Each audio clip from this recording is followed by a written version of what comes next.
úlcera. No solamente una úlcera gástrica. Pueden haber úlceras a nivel cutáneo. Ponte. Te ataca un perro, te saca un pedazo de tu mano, has perdido tejido. Hay pérdida de sustancia. Eso se llama úlcera. Toda patología en la cual se tiene alteración a nivel de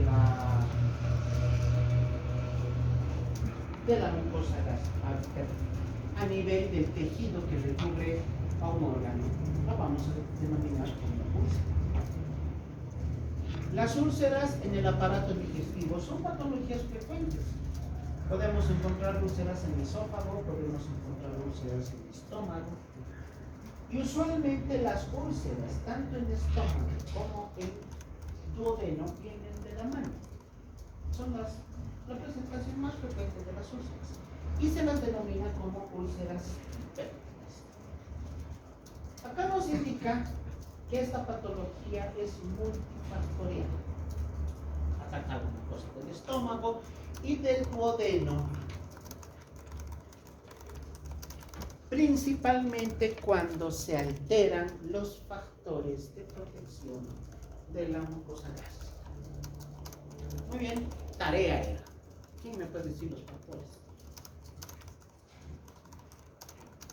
Eso a nivel fisiología hace nada. ¿Quién me habla? Dígame, ¿cuáles son los factores? Si no saben, ¿cómo van a entender por qué se produce la úlcera cuando se comprometen o alteran estos factores? No les estoy preguntando nada más de algo que ustedes ya deberían saber. Igual que de los calcioantagonistas, les he dicho. ¿Cuáles son los factores de protección de la mucosa gástrica cuando estamos hablando de esófago? Porque el esófago no tiene esos factores. Por eso el esófago es un órgano extremadamente lábil, muy delicado. En cambio, el estómago tiene esos factores que lo protegen, pero a pesar de esos factores de protección, puede haber un gran número de lesiones a nivel de la mucosa. ¿Cuáles son esos factores? Primero, ¿cuántos son? ¿Cuáles son? El moco y el bicarbonato. Luego, prostaglandinas, vasodilatadoras.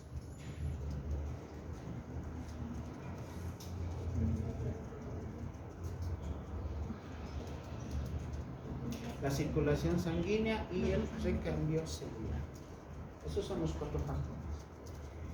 La úlcera, por lo tanto, se va a producir cuando se alteran uno o varios de estos factores de protección de la mucosa gástrica por factores agresivos como el ácido clorhídrico y la pepsina, que son elementos de la pepsina como enzimas digestivas que van a producir destrucción. La pepsina es una enzima proteolítica, va a producir destrucción de todo el componente alimenticio. Si el estómago, si la mucosa del estómago ya está dañada sobre un órgano dañado, si siguen actuando los factores que van a producir la lesión. Las úlceras pueden comprometer a varias capas, a una o varias capas de la mucosa o de la pared del estómago. Desde úlceras superficiales, aquellas que llegan a comprometer la totalidad de las capas de la pared del estómago, produciendo perforación. Una úlcera es una pérdida de sustancia, pérdida de tejido en cualquier zona del cuerpo humano. La úlcera péptica es la que compromete el aparato digestivo. ¿Qué zonas son las que vamos a encontrar con mayor número de presentación de úlceras? Tercio inferior del esófago, totalidad del estómago y el duodeno. De las 4 porciones del duodeno, la primera y la segunda son las que tienen mayor compromiso. Es una zona bastante extensa, ¿no? Tercio distal del esófago, todo el estómago y las dos primeras porciones del duodeno. Ahí es donde vamos a encontrar el mayor porcentaje de úlceras de parásitos. Y hay una zona, una localización especial que es a nivel de los divertículos de medio. ¿Alguien puede decirme qué es la endometriosis?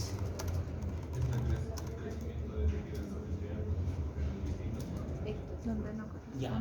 Es la presencia de tejido del endometrio fuera del útero. Esa es la endometriosis. O sea, se presenta como tejido ectópico. ¿Dónde puede estar este tejido? En cualquier lado. Pulmones, riñones, hígado, peritoneo, cualquier lado. El tejido del endometrio fuera del útero. Al tener las mismas características histológicas que el tejido uterino, es susceptible al influjo hormonal. O sea, cuando a la mujer le viene su periodo menstrual por influjo hormonal, este tejido ectópico endometrial también sangra al mismo tiempo que sangra el útero. Entonces puede sangrar el hígado, riñones, peritoneo, pulmones, donde esté el tejido endometrial. Algo similar sucede con la mucosa gástrica ectópica. A nivel de las úlceras se denominan los divertículos de medio. Pueden estar localizados en cualquier zona fuera del estómago. Y de igual manera son susceptibles a presentar úlceras. Puede haber úlceras en el hígado, úlceras en el pulmón, pero por presencia de este tejido gástrico ectópico. Esto es un esquema de la pared del estómago, donde la capa más profunda, la que está en contacto con los alimentos, con el bolo alimenticio, la capa interna es la mucosa. Luego tenemos a la muscular mucosa, la submucosa, la muscular propia y la serosa. La serosa es la capa más externa, la que separa al estómago de sus órganos adyacentes. Toda la imagen blanca que vemos al centro es una úlcera.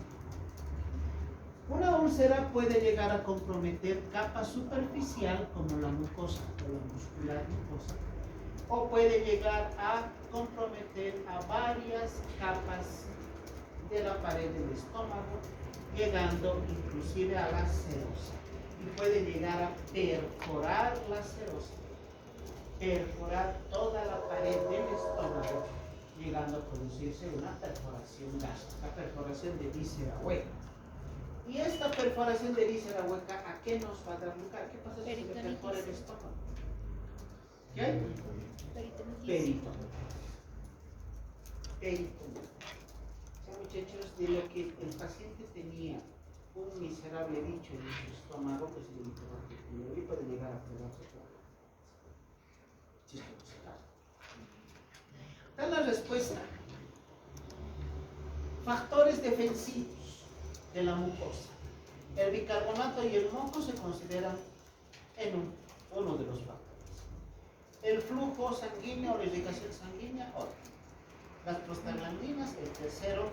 Y la regeneración, y cambio y crecimiento celular es el cuarto factor.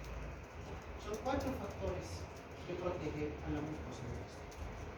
Bicarbonato y moco, el bicarbonato para combatir el ácido, el moco como elemento de lubricación de la mucosa.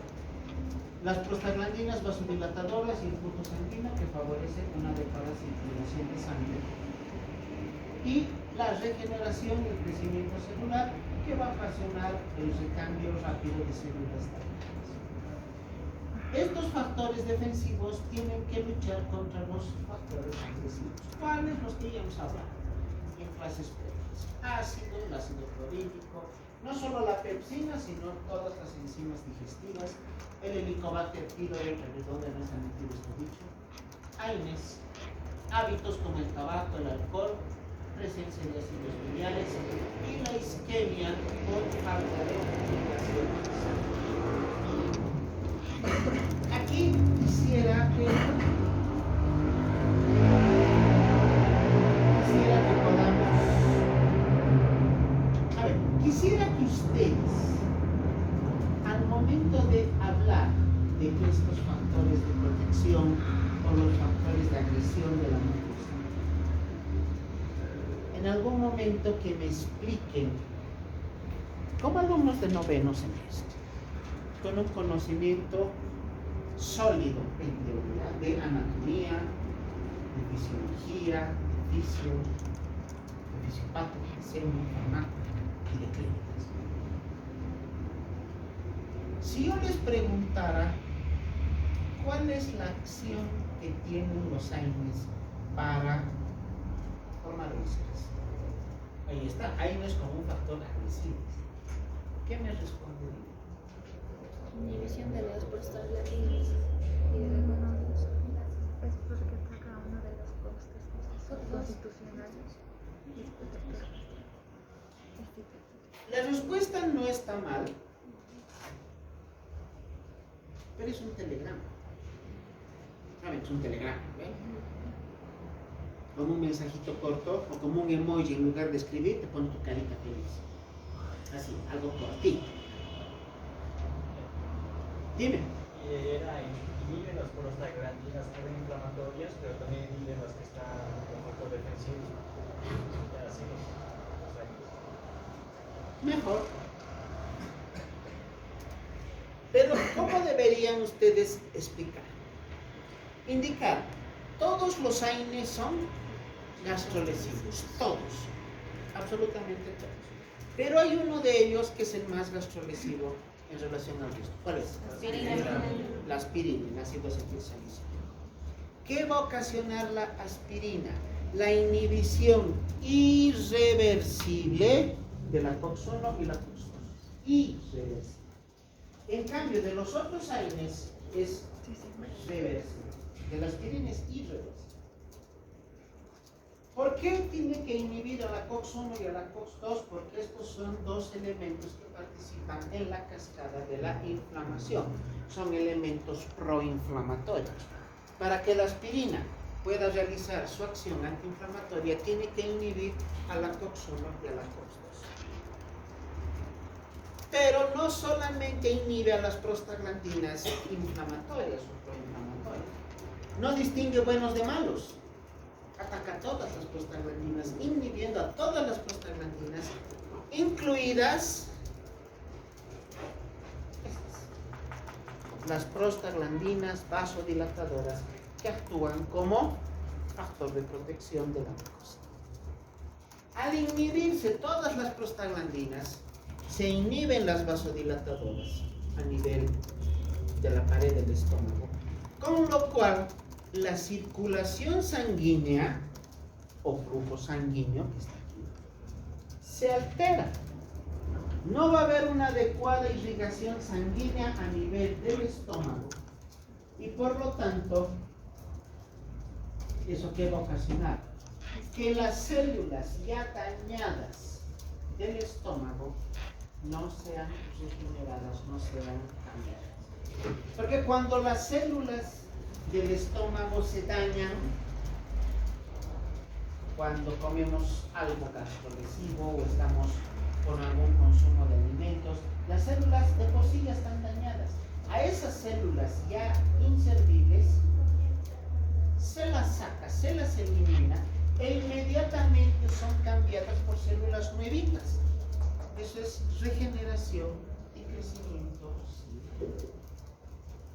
O sea, el organismo no espera que esa célula haga todo su trabajo hasta lo último. Simplemente ya la ve dañada, la saca y la cambia por una nueva. Pero para eso se necesita una adecuada circulación sanguínea, porque esa célula que necesita oxígeno y nutrientes. Si la aspirina ha inhibido las prostaglandinas, se inhibe el adecuado flujo sanguíneo y por lo tanto el recambio celular y el crecimiento celular se controlan. Y esas células dañadas no se cambian y sobre una célula dañada sigue viniendo la agresión y de esa forma. Esa explicación fisiopatológica es la que ustedes deberían darle a toditas las enfermedades. A toditas, absolutamente a todas las enfermedades. No es decir, la neumonía se produce por contaminación o colonización del alveolo. Eso es lo que le cabe. Todas las patologías tienen su fisiopatología. Lo que acabamos de hacer es un ejercicio con un resumen de la fisiopatología de las cosas. Ese es el nivel de conocimiento y ese es el nivel de expresión que yo esperaría de ustedes. Porque eso es lo que les pido a los internos cuando presenten sus casos clínicos. Que presenten sus pacientes con esa certeza, con ese conocimiento, con esa seguridad. Han ido al hospital, han pasado visita conmigo, saben cómo yo paso visita, cómo les enseño a los internos, cómo se les pregunta algo que teóricamente deberían saber, porque están en internado. Lo mismo les digo a ustedes, deberían saber, por eso están en este proceso. Bueno, volviendo a nuestro tema. A las úlceras las podemos clasificar desde distintos puntos de vista, de distintas maneras.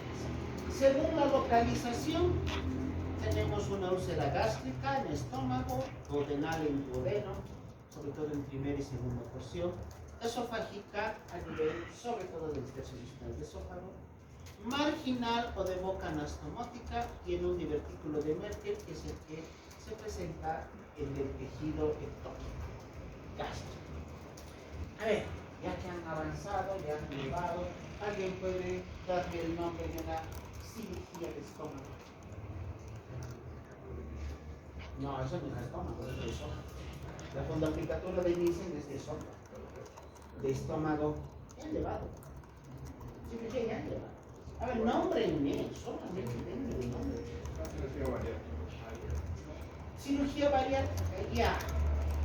Otra. Una en la cual hay que sacar un pedazo de estómago. Una manga gástrica. Ya. Otra. No estoy diciendo que me expliquen cómo se opera, simplemente que me den el nombre. No tenemos cirugía.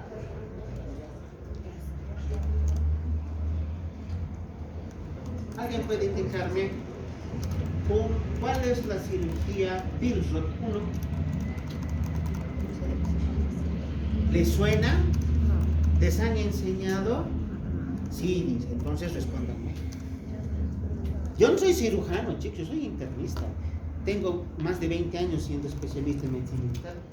Pero no por eso no voy a saber otras cosas. ¿Cómo es la cirugía Billroth 1 y la Billroth 2? Son de estómago. Esas cosas tendrían que saber, muchachos. Les estoy mostrando las deficiencias que tienen en cuanto a su conocimiento.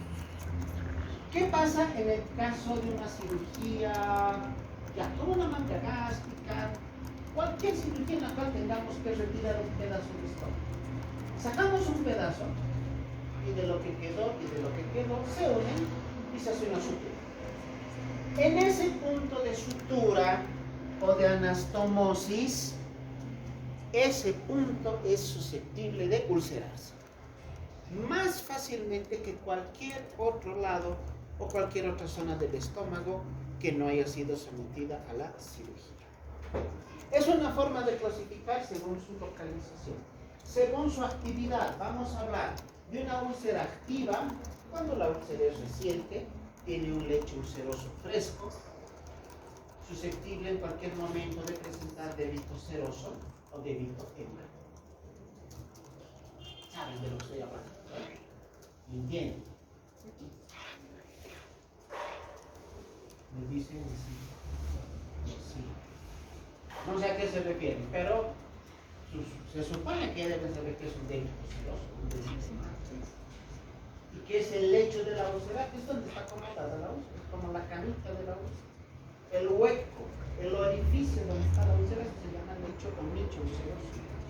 Una úlcera activa es aquella que es reciente, que pueda presentar a nivel de lecho ulceroso, débito seroso o hemorrágico. Luego en nuestra clasificación tenemos a una úlcera en fase de cicatrización y el tercero es una cicatrización ya final, una cicatrización ya completa. Otra clasificación según Johnson. Tipo 1, la lesión a nivel de la incisura angular. Tipo 2, asociado a una úlcera duodenal. Tipo 3, prepilórica. Tipo 4, en el fondo gástrico. Y tipo 5, úlceras múltiples en cualquier zona del estómago. Otra manera de pensar. Acá tenemos otra manera donde ya vamos a tomar en cuenta las lesiones que se identifican a través de la endoscopia. Vamos a clasificarlas en dos grupos, en aquellas que tienen signos endoscópicos irrelevantes, aquellos que tienen signos relevantes. El primer grupo será lesiones de poca importancia, no implican mucha alteración patológica, como son la presencia de petequias y equimosis, o pequeñas erosiones.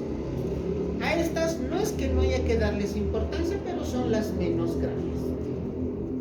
En cambio, las que tienen lesiones o signos endoscópicos relevantes ya son más delicadas, tienen mayor compromiso de la mucosa del estómago, como son la presencia ya de úlceras a nivel de estómago o de duodeno, ya verificadas y comprobadas con endoscopía, o el último grupo cuando esta úlcera ya sangró y estamos ante una hemorragia digestiva. Entonces, estas dos primeras, grupo 1 y grupo 2, les repito, no es que no haya que darles importancia, pero son las menos graves. Y estas otras sí son las que ameritan una acción rápida. Una úlcera gástrica, hay que hacer tratamiento. Y una hemorragia digestiva o perforación de estómago que se convierten en emergencias, que tenemos un lapso de tiempo corto para poder tratar.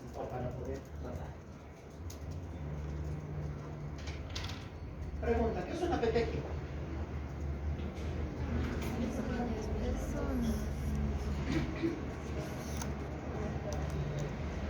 ¿Qué es una equimosis?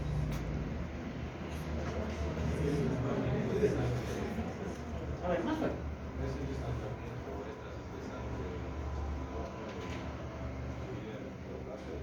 A ver, angioderma. ¿Qué es una equimosis? ¿Qué es una petequia? ¿Qué es una púrpura?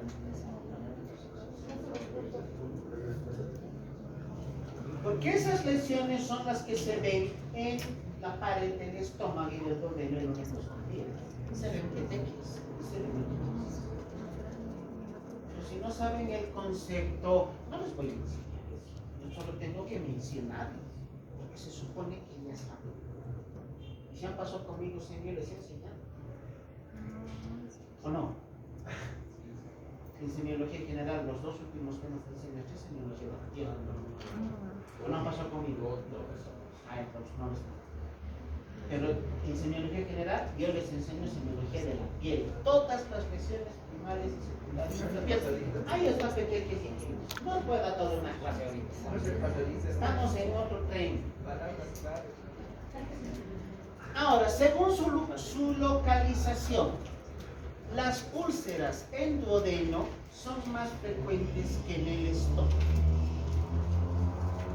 Dice, 5 veces más frecuente en el duodeno que en el estómago.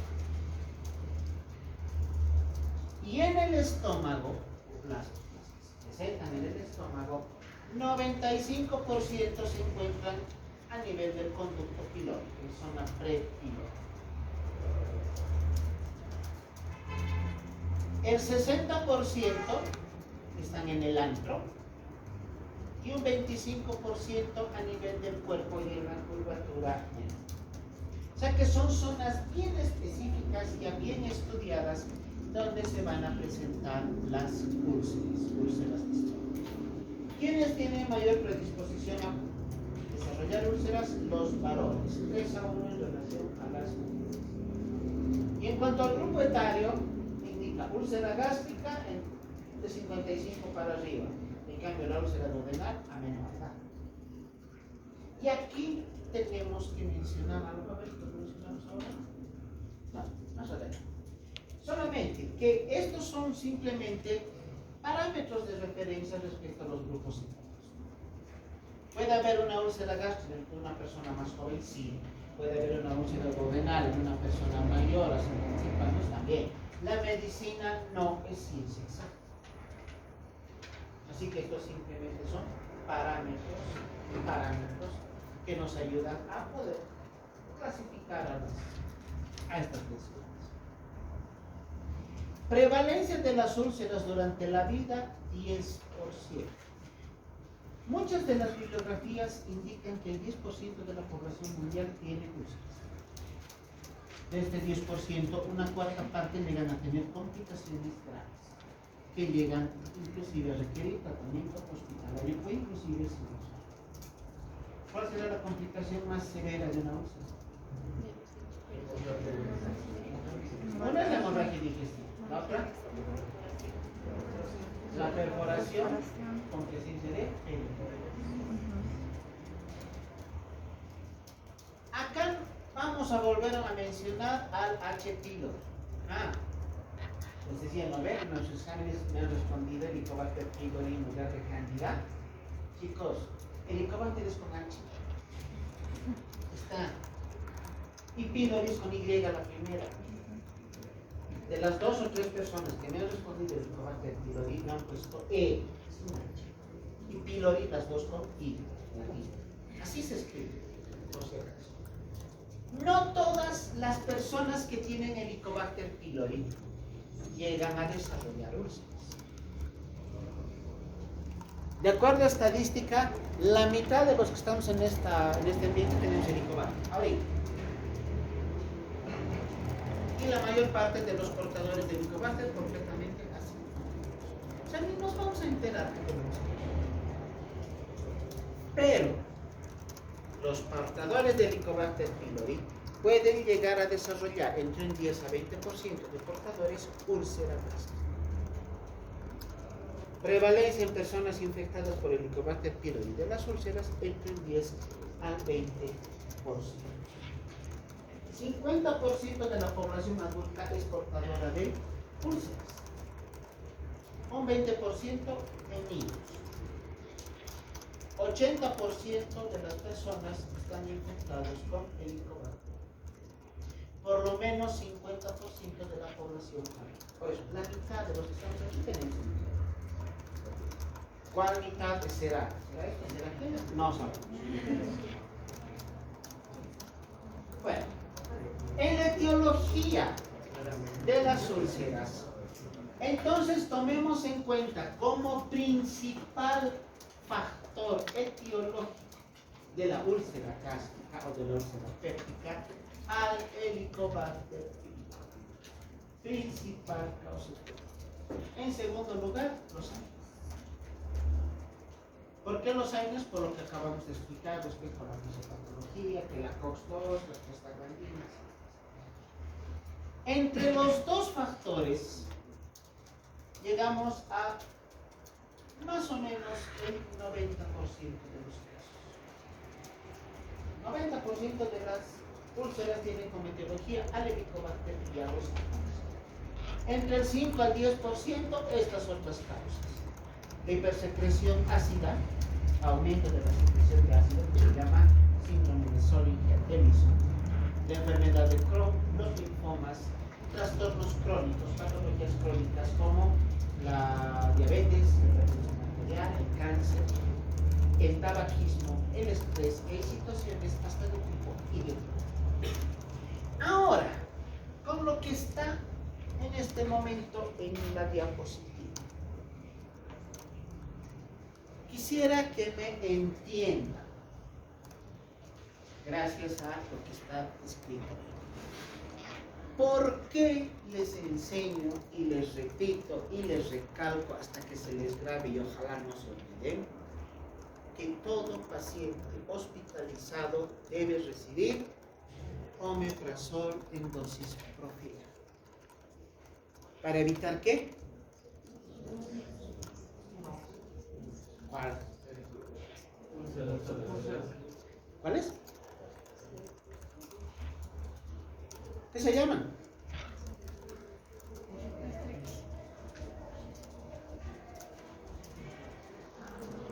difícil, se llaman úlceras de estrés. Aquí está, úlceras de estrés. Tiene nombre propio, se llaman úlceras de Curly. Acá. Curly, ING al final. Todo paciente internado, ahora sí, todo paciente internado está en un estado de estrés. Explíquenme endocrinológicamente qué pasa en el estrés. Y eso sabe. No, ahorita. Si no, no nos vamos. Aumenta. ¿Qué pasa en el estrés? ¿Cuál es la respuesta endocrinológica al estrés? Aumento de los niveles de cortisol. De cortisol y de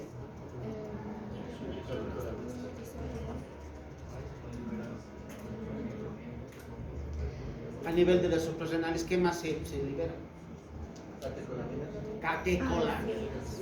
Porque las catecolaminas que van a producir taquicardia, aumento de la presión, mayor irrigación a nivel de músculos, preparando a la persona contra la huida. Estos factores hormonales que se producen en el estrés son los que van a desarrollar, o son los factores más bien, que van a favorecer a que se alteren estos factores de protección que tenemos en la mucosa y que se presente una úlcera, no por AINES, no por helicobacter, sino por estrés. Eso se llaman úlceras de Curly. Por eso les enseño siempre que pasan gastro, que todos los pacientes hospitalizados necesitan un tratamiento profiláctico de omeprazol para evitar las úlceras de estrés. ¿Qué se da? ¿En qué dosis? Cada 24 horas. La dosis profiláctica siempre es cada 24 horas. La dosis terapéutica para tratamiento es cada 12 horas. Esta cosita verde de aquí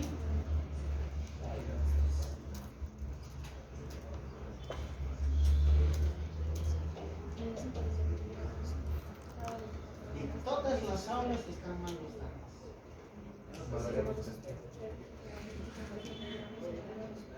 No funcionan los televisores, no hay cables, no hay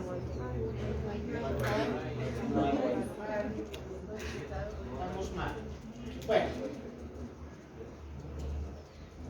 ese dibujito verde que ven ahí es un helicobacter. ¿Qué es? Un bacilo grande. Es un bacilo, no es bacteria. Es un bacilo.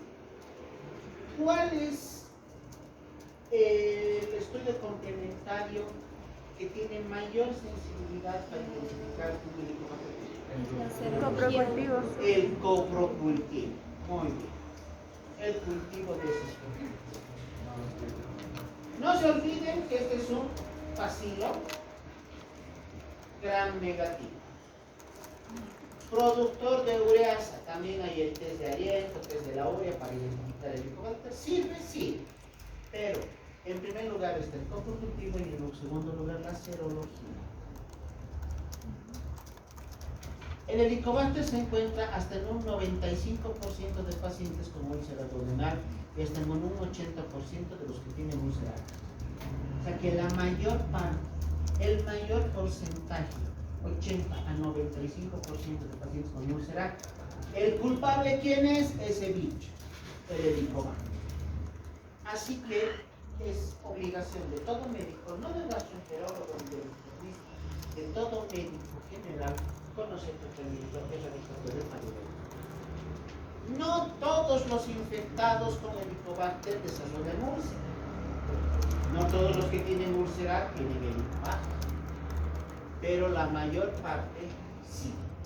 Ya lo que les decía hace un momento, gran porcentaje de los que tenemos con seguridad helicobacter pylori estamos completamente asintomáticos. Y por lo tanto, ¿puede que ya estemos desarrollando una úlcera? Sí, puede. ¿Cuándo nos vamos a dar cuenta? Cuando empiece a doler. ¿Y cuándo empieza a doler? Cuando ya hay lesión no solo de la mucosa, sino de la capa submucosa donde están las terminaciones nerviosas sensibles. Hasta mientras, ¿qué hacemos? O sea, los bolivianos somos machos, machísimos para arruinar nuestro estómago. Nos encanta arruinar nuestro estómago. ¿O no? Sean sinceros.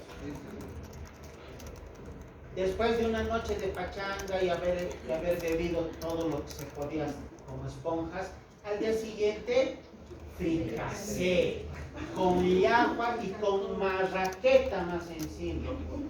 Pues, con llajua o locoto, bueno. Y o le echan con su Coca-Cola o con más cerveza. El ceviche no es tan dañino. Es riquísimo, pero no es tan dañino. A ver, al día siguiente realmente yo opino, yo pienso que no hay una sola persona que después de una farra no haya hecho un fricasé. ¿No? ¿Seguro? Ceviche. Pero igual, imagínense, sobre un estómago, sobre una mucosa dañada por excesivo consumo de alcohol, el helicobacter está ahí, en su jauja, porque le están abriendo las puertas para dañar el estómago. Y al día siguiente, o a los siguientes días, donde en teoría tendríamos que darle reposo al estómago, le estamos cargando aún más de factores agresivos, alimentos gastroagresivos. Y como al día siguiente estás con Chucky, ¿qué tomas? Paracetamol, chaquital, etreno y demás. ¿Qué son? Ainex. Jugo de limón, peor todavía, más ácido. O sea, quiero que se den cuenta que sobre un estómago dañado, ¿cómo lo seguimos dañando así? De puro gusto. Y lo hacemos. Gracias a eso, ¿qué debería pasar con nosotros? Deberíamos estar haciendo cola en los hospitales con úlceras todos los días. Porque nos encanta una alimentación condimentada, con excesivo consumo de picantes, ahogados, ají. ¿Y por qué no nos pasa eso? ¿Por qué a pesar de que estamos esperando a ver que llegue, qué fiesta viene para ver qué hacemos? Semana Santa, no puede estar. No hay que ser ateo tampoco, che. Supuestamente estamos en Cuaresma, 40 días para que te arrepientes todo lo hecho en carnaval.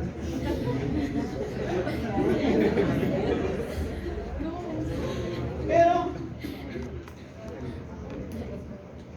si tenemos esos hábitos, ¿por qué no estamos vomitando sangre todos los días por una úlcera sanguínea? ¿O por qué no estamos abarrotando las consultas de los hospitales por dolor abdominal urente secundario a una úlcera? ¿Por qué? Porque solo presentan sintomatología cuando ya están en un grado avanzado. Pero igual, deberíamos estar en un grado avanzado de úlcera. Deberíamos. No. A todos, absolutamente a todos los seres humanos de este planeta les pasan o tienen como factores los 4 que hemos mencionado, factores de protección. Hay un factor de tipo racial.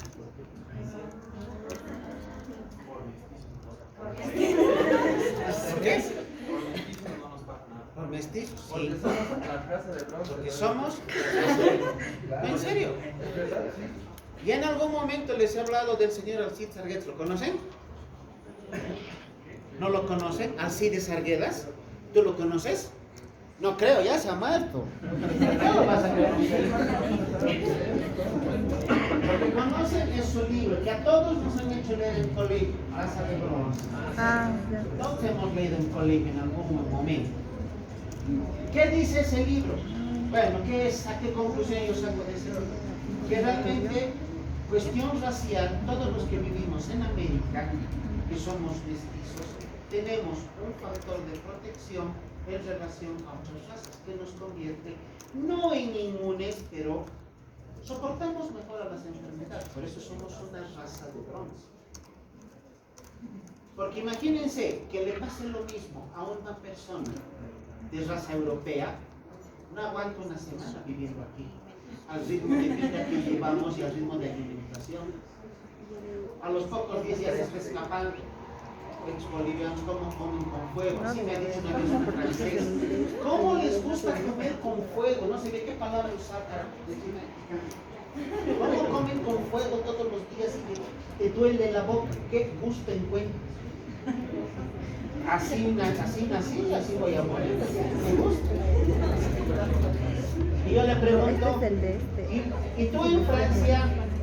Entonces, un asado, una parrillada, que le llaman? No es parrillada. Carne asada, algo así. En Francia, el factor racial nos protege. Por eso pónganse a pensar, con tanta agresión y tanto daño que le hacemos a nuestro pobre estómago, ¿cómo nos aguanta? Y otras razas, sobre todo, en serio, la raza europea no tiene ese nivel de aguante que tenemos nosotros.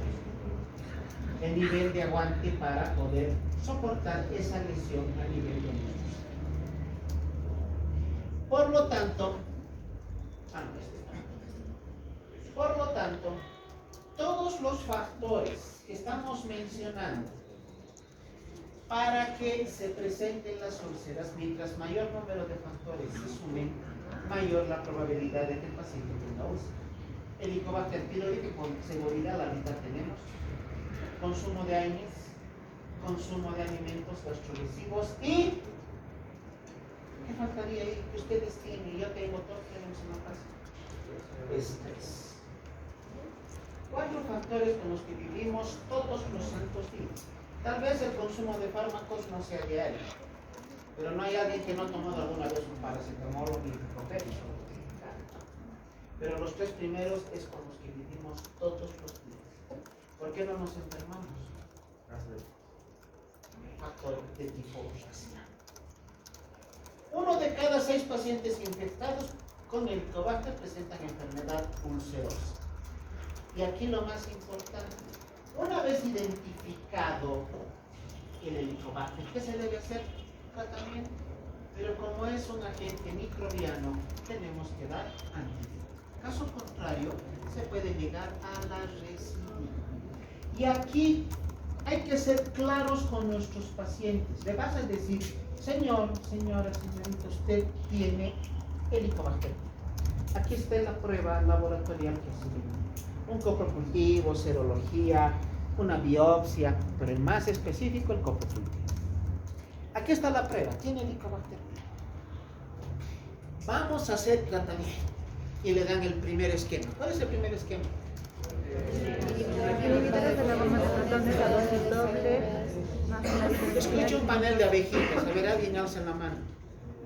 IBPs a doble dosis cada 12 horas, claritromicina 500 miligramos cada 12 horas y amoxicilina 1 gramo cada 12 horas durante 10 y 14 días. Muy bien. 14 días. Tú le dices, va a tomar estos medicamentos en estos horarios, lapso de 2 semanas.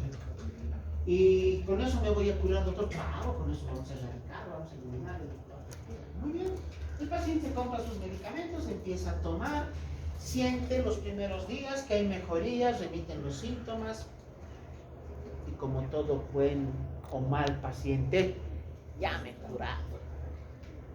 Muchos lo dejan el tratamiento sin concluir.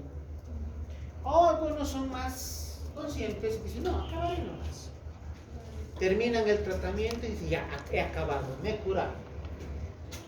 Y resulta que no pasa ni un mes y otra vez con síntomas, otra vez con dolor, otra vez con náuseas, otra vez con inapetencia. ¿Qué va a decir el paciente? Ese doctor, esa doctorita, tanto me ha hecho gastar en mis medicamentos y no me ha hecho nada. Mentira, no es que no le he hecho nada, mejoró. Inclusive los síntomas se perdieron, pero en algún momento tuvieron que volver. El paciente, tu paciente, otra vez, no es médico y no sabe. Si tú no le explicas, no vas a ver que el Helicobacter pylori puede volver en cualquier momento. Secundaria, ¿qué es secundario al consumo de algún alimento contaminado? Va a volver a tu consulta, doctorita, otra vez me está doliendo. ¿Pero por qué? ¿Qué ha pasado? ¿Qué ha comido? Nada. Claro, porque está en huelga de hambre dos semanas, ¿no ven? No ha comido ni un pan. Así te dice el paciente, no comí nada. ¿En serio nada? No comí nada. O sea, el paciente se refiere a, según él, nada que le haga daño. Ha comido lo normal. ¿Qué será lo normal para el paciente? Eso ya habrá que definir. Pero va a decir, no a ti, al resto, ese doctor tan caro me ha cobrado su consulta y su receta tan cara que he tenido que ir a buscar en todo lado. ¿Para qué? Para que no me haga nada. Haber tenido que ir donde otro doctor que me ha cobrado otra vez. ¿Quién tiene la culpa de eso? Tú deberías explicarle y decirle, el tratamiento la va a curar, efectivamente se erradica el Helicobacter, pero si no se cuida de su alimentación, esta patología va a retornar, va a recaer, va a haber recaída en un lapso menor a 2 semanas. Y usted va a volver a estar con los síntomas. No porque yo le he hecho mal diagnóstico o el medicamento tenga la culpa, sino porque usted no sigue el tratamiento o las indicaciones. Tienes que ser claro con tu paciente. Ya no tanto en la historia clínica, para que llegado el momento no te haga problema el paciente de que no le has explicado. Nunca le dijiste.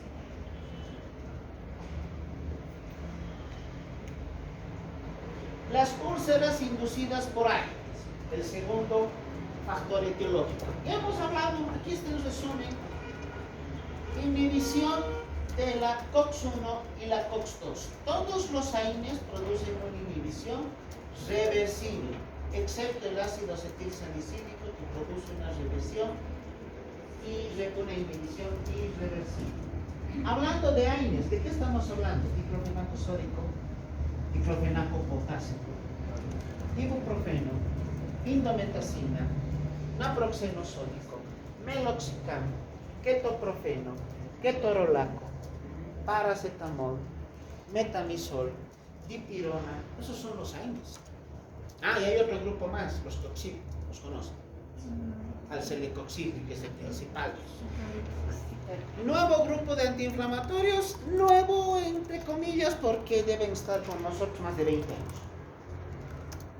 Pero nuevos en relación al diclofenac, mucho más. Cualquiera de estos va a llegar a producir úlcera por los mecanismos que ya hemos mencionado. Bueno, está en el resumen de lo que hemos hecho. ¿Qué clínica nos da el paciente? ¿Cuál es la clínica del herpes típico? Regurgitación y pirosis. ¿Cuál es la clínica típica de la úlcera? Dolor epigástrico. Dolor epigástrico tipo urente. El paciente dice, siento que algo me quema. ¿Por qué no vamos en esofagitis? Como vinagrera. Siento que algo me quema, como fuego. Ya no en zonas retroesternales, ¿ven? Epigastro, donde está localizado anatómicamente el intestino. Que aparece entre 1 a 3 horas luego de la ingesta de los alimentos. Se exacerba con el ayuno y cede cuando el paciente come y cuando se enferma. Ahora se acuerdan. Lo mismo, textual, esas dos últimas filas les he enseñado cuando estábamos llevando semiología de lingüística. Les he dicho lo mismo. El paciente cuando tiene úlcera tiene dolor. La característica es que el dolor aumenta con el ayuno y cede con la alimentación. ¿Qué es la dispepsia? ¿La mala digestión? No, es esa sensación de pesadez, de plenitud gástrica, como cuando sientes que has comido mucho. A veces hasta te da hambre, pero no quieres comer porque estás con aumento de volumen abdominal, se llenan de gases. Eso es una dispepsia. La dispepsia también puede ser parte de la clínica de un paciente con úlcera. Puede aparecer hasta en un 90% de los pacientes. Esta molestia, porque es una molestia, es un síntoma. se la asemeja a la sensación de hambre, pero a pesar de esa sensación de querer comer, no comes, porque tu estómago está lleno, estás completamente hastiado de los alimentos. Esa carita que está ahí lo dice todo. Otras manifestaciones que puede presentar el paciente como úlcera fuera del dolor: náuseas y vómitos, puede haber diarrea o por el contrario estreñimiento, flatulencia, meteorismo, que es la presencia de excesiva cantidad de gases intestinales, pirosis y regurgitación, si es que a la úlcera se le está sumando la hernia, eructos, pérdida de peso y la hipersensibilidad a nivel vejiga. Tú le tocas la zona de vejiga y duele. Obviamente, con una maniobra a nivel del estómago, una palpación profunda, pasa a despertar dolor. Si el paciente presenta pérdida de peso, ¿qué estaríamos identificando? Lo primero que pensamos es que esa úlcera no sea solamente una úlcera aislada, sino que un tumor se úlcera. ¿Cómo se hace el diagnóstico? A través de la clínica. Ya saben, todo diagnóstico es siempre clínico. Pero ¿qué otros datos podemos tener? Anemia, en el caso de que se hubiera presentado una hemorragia masiva a nivel de estómago. Leucocitosis. Esta es una enfermedad infecciosa,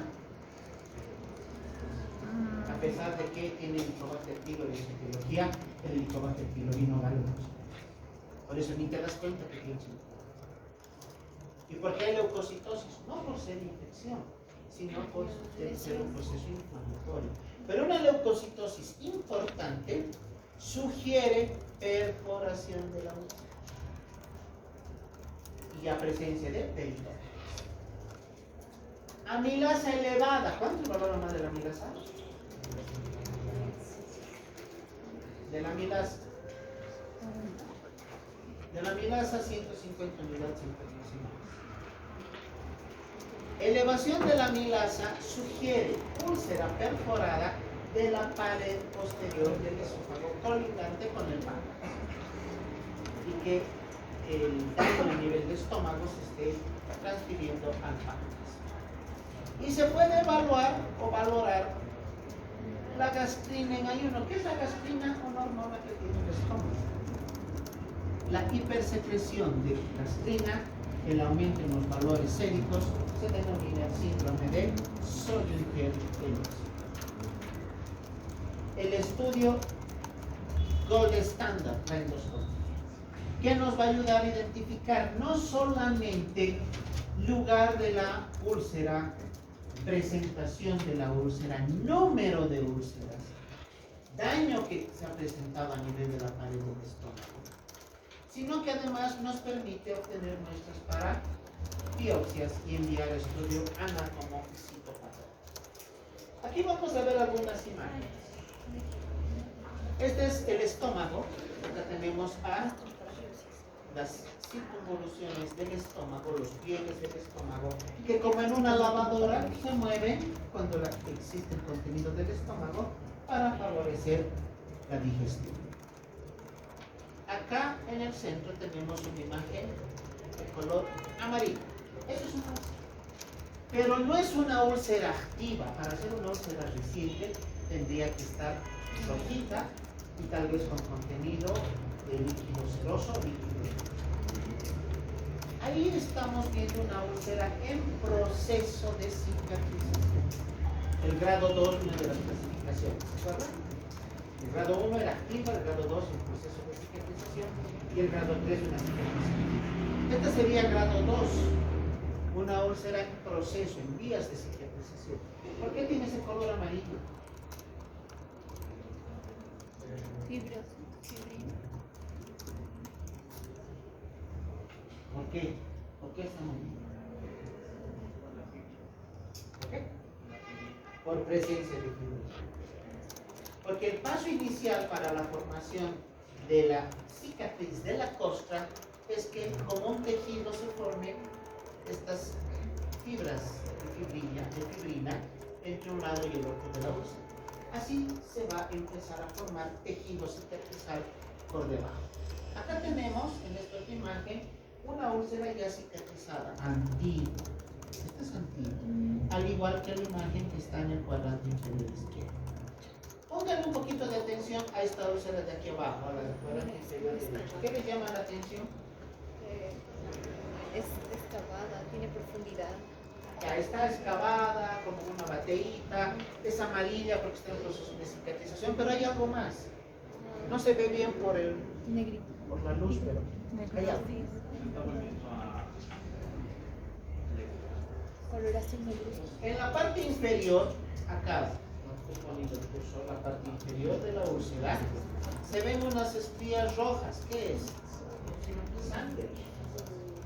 Esta úlcera está cicatrizando y justamente, justo ese día, el paciente tenía matrimonio y bautizo. De lo que estaba cicatrizando, en su siguiente 2 meses está así.